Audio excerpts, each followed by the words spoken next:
it's Gina with WTI.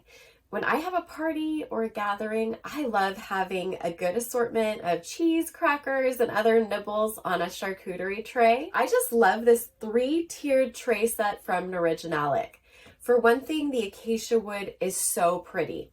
You can see that there's varying degrees of colors in it, from blonde to really dark tones, and it really just brings such a beautiful elegance to the trays and makes them unique. I love that this is space saving. Sometimes I'm having a gathering and there's not a lot of counter space, and so having the tiers makes it so nice and convenient to be able to have multiple items out and not take up a lot of room.